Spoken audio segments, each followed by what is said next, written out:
Harder. What? I want to see how much crayon. Hello, Mum. Fuck me harder. Yo, guys, what's up? Your boy KSI here. We got Harry, we got Josh, and we got Vic. Yeah, we got a 4-man today. Jeez. Your favourite reactor. Their girls will be gassed over this. What?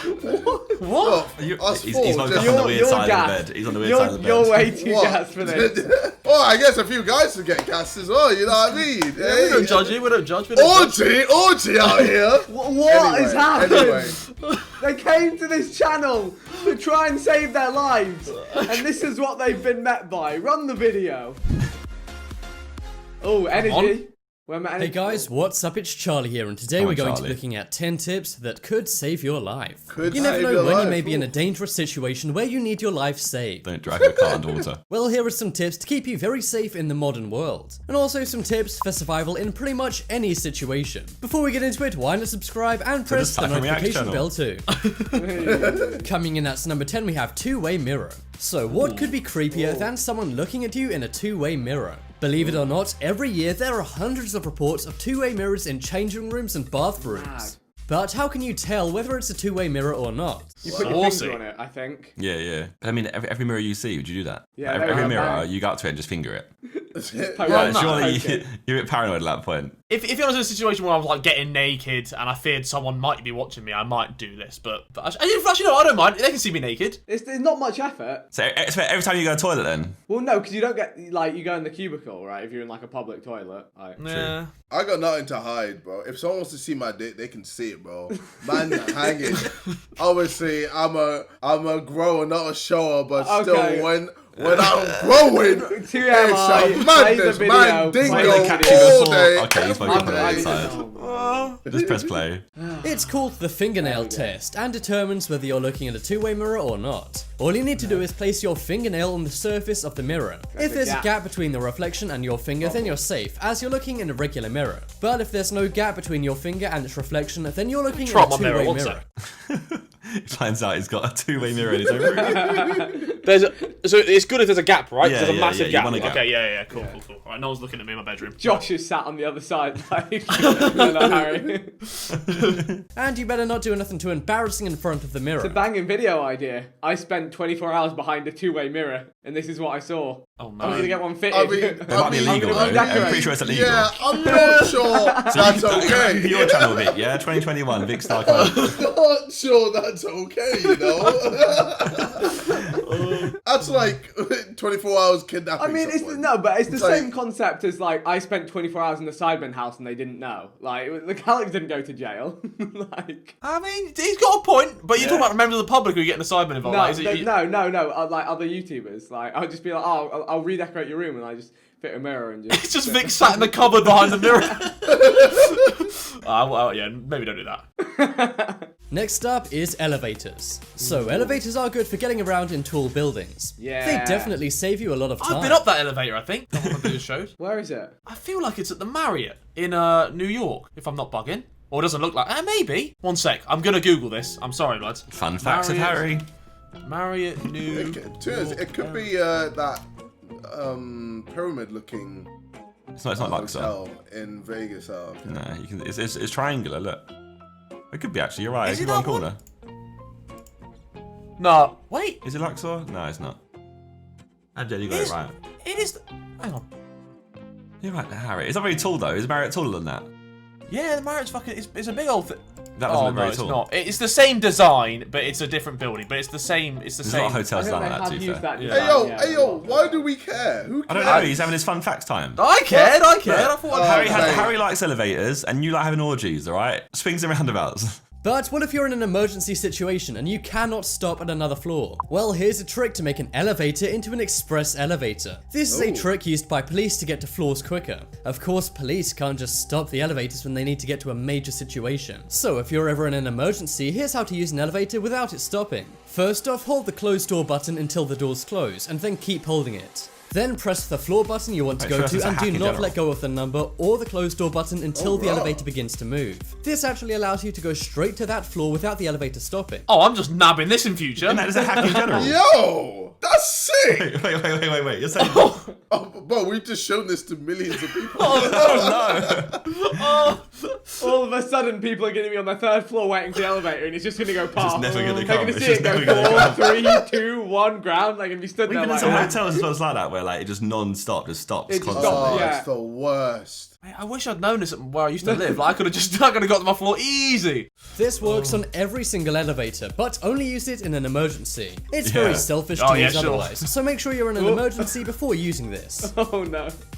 Next up is brake failure. So what could be scarier than driving downhill in your car, then reaching for the brakes and realizing they've failed? You may think Handbrake. you're absolutely done for, but the don't handbrake worry, on. there is actually a survival tip to actually make your brakes work after they fail. All you have to do is start pumping the brake pedal fast and hard.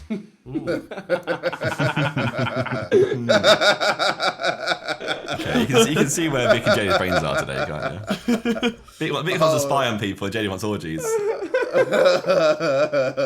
Fast and hard. This builds up brake fluid pressure. That's what they call it, yeah? Yep.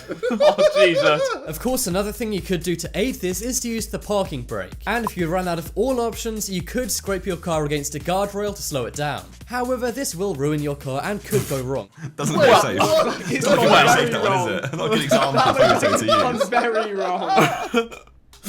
Jesus Christ. I mean, well, the car's stopped. The car's definitely stopped. Looks like you stopped as well, bro. It's gone through. Next up is car underwater. So let's say your brakes failed and you didn't know those survival tips from before. You end up in a lake or pond and you may think Fill up you're with done water for. first, But then you one open thing it. you can do to escape a sinking car is make sure you open your doors as soon as you hit the water. Oh, wait, what? It's good to get the doors open before any water pressure makes it Harry's impossible. gonna die. If you can't do that, then use the metal part of your seatbelt Hang to on. break the window. I literally would have died in this situation because I thought you're supposed to let The you door- fully wait, submerge. wait, What open. he's saying is if like your car's floating on the surface for a second. He said open door straight away. Once okay. you're submerged, you've got to let the water pressure equalize, and then you open the door, yeah. So you got to be or you inside the break car, fill up with water as well, and then Yeah, you open or it. you Yeah, break yeah. the window with the metal thing on the belt, like you're saying, which is probably a better. That's actually a pretty smart idea. I didn't even think about the metal thing on the belt. Yeah. If both of these fail, make sure you Okay. stay calm and just wait for the water to flow into the car. Oh, Then okay, once enough water is in the car, the pressure will equalize and the doors should open automatically. So I'm not dead. Automatically. Okay. Oh, wait, what? I don't. Surely, I won't rely on So- that, though. I won't rely on that one. What happens if it's My- two- my- You're my- sitting man there knows waiting, about like, Tesla. doors will open automatically sometime soon. Nope, they're not opening. Yeah, don't yeah. think So they what will. happens if you're just on the water inside open your own automatically. car and you So, still I can't don't think open they the would. door? I really don't think they would. Is that a safety feature? It must be. Maybe how like, if would you it? got a Tesla. If you got a Tesla, you're fine. They got a Porsche on there, so. Imagine you got people in the back, you leave the child lock on, and they're just stiffed. Well, thanks for that, Harry. Stress. Not getting in your I car know. anytime soon. Next up is Crayon Candles. So this is a survival tip for anyone going out in the wild, or if you're in an area with a power cut. In power cuts or the wilderness, sometimes all the electricity can go out. And this of course does include lights. Now, many people use candles, but what if you don't have a candle? Well, something most people do have lying around somewhere in the house is a crayon. I'm not going to have a candle and a crayon. Believe it or not, you can set fire to a crayon like a candle and it will stay lit for ages. No one fucking has a crayon these days. I don't have a crayon. I I don't haven't have seen a a crayon in years. I haven't I'm just seen a gonna- crayon since year I'm 2. just gonna. I think last time I saw crayons was when you go to when you go to Frankie and Benny's back in the day and they give the kids the little crayon kit to keep them occupied. I've skipped that section. I want to see how you light a crayon. This could be cool. Just Could light save my it. life That's one it. day. Just use fire, fam. You just light Well, it, let's see. lad. Let's see what they say. Let's see what they say. Next up is I want to see how to light a crayon. Next up is elevator failure. So we've already seen how to make an elevator skip floors in the event of an emergency. But what if something terrible happens with the elevator itself? We've all seen in movies where elevator shafts fail and the elevator falls down the shaft. If you've ever seen an elevator shaft, you may think falling down one of those things means you're done for. Well, there's a big widespread misconception that if you jump the moment the elevator hits the floor, you'll somehow decrease the impact on your body. However, this is a massive myth and will likely cause you to pass away. Great. Jesus. Morbid. Say lie down on the side or something, right? Huh? You're supposed to lie down on like the side of the elevator or spread something. out. Josh, why don't we wait? No, I'm For guessing. Charlie we're to guessing. say so. We're guessing. God's sake! Have a guess. You're What do you not think Charlie. You're Josh. What do you think it is, JJ? What do you think the tip is? Go. No, I don't you're know, not I'm waiting for not Charlie with to JJ, let me you're know. Not Charlie, you need to stop taking his job. Charlie needs his job. Shut up. You didn't shout at Vic when he did it. Whoever spread that myth really is pretty evil. I'm intrigued. Also the tip makes no sense, seeing as you can't see through metal, so you won't know when to jump. So Charlie, what do you actually do to survive an elevator Go fall? on. Well, nothing is guaranteed, but the best way to survive it is to lie on your back on the floor and cover your face. Cover your face, didn't say that one, did I? Yeah, you did miss that out. But This is why Charlie's the goat. Well, Josh was also right. Way to survive it is to lie on your back on the floor and cover your face. Back? By lying flat with your back on the floor, this distributes your body weight. This makes it much less likely that you'll thud on the floor. You need to also cover your head and hands, as there likely will be falling debris. Luckily, elevator accidents like this are incredibly rare, but should it ever happen, do not jump on impact. Instead, you need to spread your entire body on the floor and cover your head and face. Next up is snake venom. So let's say you're out in the wilderness and all of a sudden you see a snake.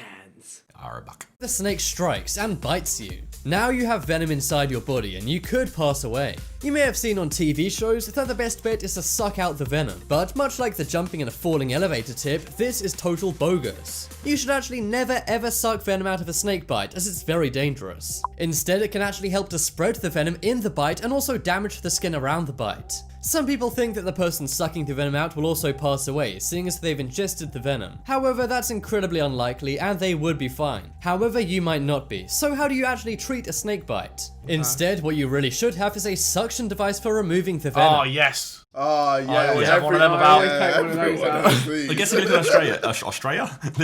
in Australia or something, you might have one. Bit of a wow. Bit like wallet keys and the massive fucking extractor. And the extractor. This suction device is specially made for snake bites and is much more effective than sucking it out. Some think that using a tourniquet is the best bet. However, many would advise against that as well, as tourniquets can damage nerves and blood flow. For example, one day in Tennessee, a passerby helped a farmer who'd been bitten by a snake. He used a tourniquet, however that actually ended up taking the farmer's life. This was because his blood pressure dropped so much. So instead of using a tourniquet or sucking it out, use a suction device. And of course, seek a hospital as soon as possible.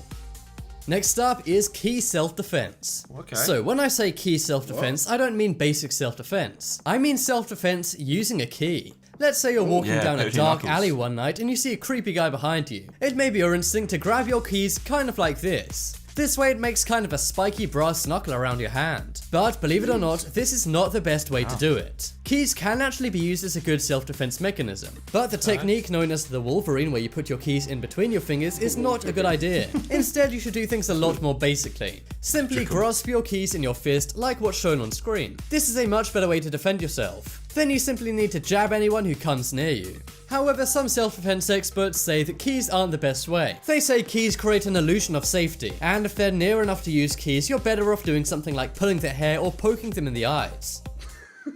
I'm not doing any. I've just put my key in like a stabbing motion. I'm doing no damage to this at all. Yeah, just run. Or if you know how to fight, then fight. Yeah, you can fight a horse, innit? So it's fine. Yeah, exactly. But if I'm you like, can't JJ, fight can you horse- fight them for me? Yeah, I'll sort them out. But like, obviously, other than that, just run. Next up is fire starting. So we know a good way to make light is to set fire to a candle. But what if you have no lighter or matches to start a fire? Well, have no fear. There's actually a very simple way to generate flames with almost no resources. All you need is a battery and 2 small pieces of foil. You can even use a gum wrapper in many cases. What you need to do is place each end of the foil at both ends of the battery. Then the foil will heat up and burn. You'll soon manage to get a flame and then simply use grass, leaves, or twigs to get the fire going. You can actually use things like Doritos and other corn chips to help the fire start. It's pretty surprising, but Doritos are very flammable. Also, if you have any hand sanitizer, that helps start fires too. Everyone got hand sanitizer these days, lad. It's true. It's true. Next up is code word.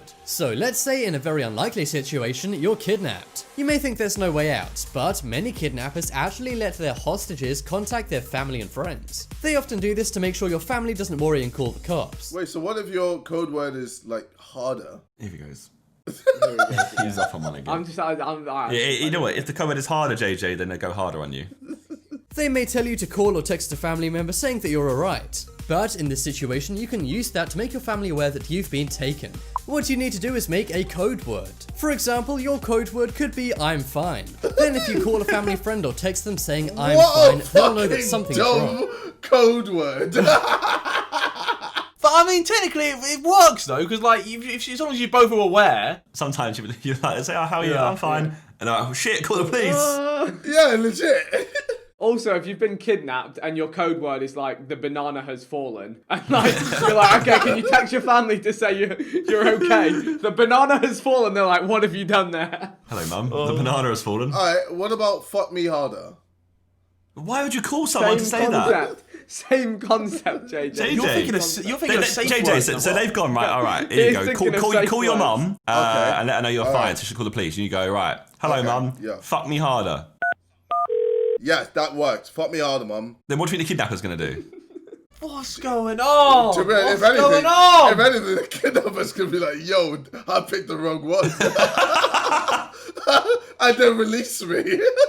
I always wondered that, right? What if you're just like bare annoying and you're just like weird to the kidnappers? Well, I think you're probably getting hit, to be honest. Not true. So would not. But yeah, then I'm just there like, harder. Why to do it harder though? They will, mate. They're not going to hold back Then the I, kidnappers. then I say harder. Oh, I love that. And then you're unconscious. Well done. Is that all you got, mate? Well, what was the most useful, guys? The one I actually use is the elevator one. But only in an emergency. Oh no, not the skip floor ones. I thought I'd been the lie on the floor, but no, I will use the skip floor one. That is a very good idea. That is actually the What's one. the The mirror's best one we all knew. Go on, JJ, what's your one? My one is probably the one where I say, thank you guys for watching. Be sure to subscribe, and I'll see you guys in a bit. Bye. Just start waving, guys. Start Okay, waving. I'm waving. I'm waving. Bye. Bye. All right, now editors slowly fade out. Am I still waving? Stop waving. I'm stop waving. Why I'm still still you waving. stop waving? I'm 'Cause still they Oh wait, I'm wave. waving again. I'm waving again. I'm waving again. I'm waving again. All right, now fade out. Bye, have a great time.